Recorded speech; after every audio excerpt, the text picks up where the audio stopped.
Back right now as we enjoy sunshine. Yeah, it's a nice day to go to the zoo. It's nice. That's a good one. Here we go, live camera. I mean, there are a few clouds out there, and they're high enough up that they'll probably be harmless for most of you, but a few may turn into a couple of thunderstorms, and we'll go through that for you. Here's another view of how clear it is here downtown. I want to take you on a couple of cameras, Rocky Mountain National Park.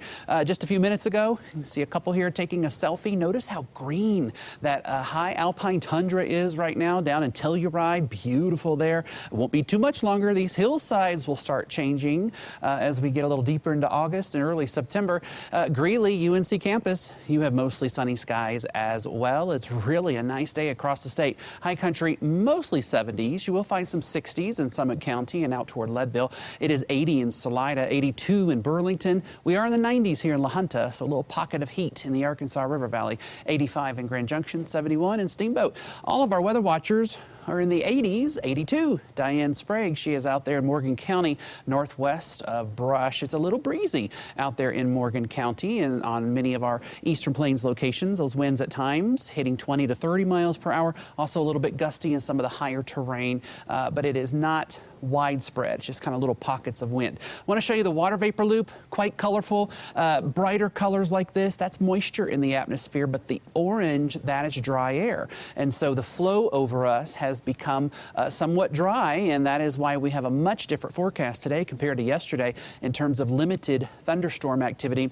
And this is reflected in the dew points. Normally 50s and 60s are what we're looking at on storm days, but many of us are in the 30s and 40s, so a much drier air mass across most of the state.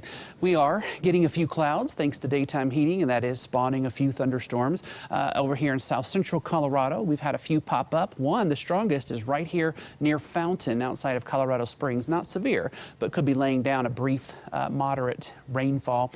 Futurecast shows we may get a little bit more of that as we go through your afternoon.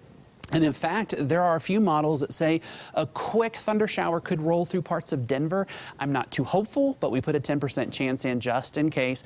Anything that pops up will not last long. It's just simply too dry to support a long-lived thunderstorm. And then as we look through tomorrow, we're turning our attention to that little tiny red L scooting through Wyoming. It's a little disturbance in the atmosphere, and it could kick up a few thunderstorms. So there is a marginal risk for our eastern plains. Highs today, 70s up high, mostly 80s down low, a few places in the 90s. Alan, for the next 5 days, we flirt with 90 every day and just very slim chances for thunderstorms in the outlook. Oh boy, that's a lot of flirting right there, Chris. Yes, it is. Very flirtatious. That's right. Okay. All right, thanks a lot. Well, stop and take a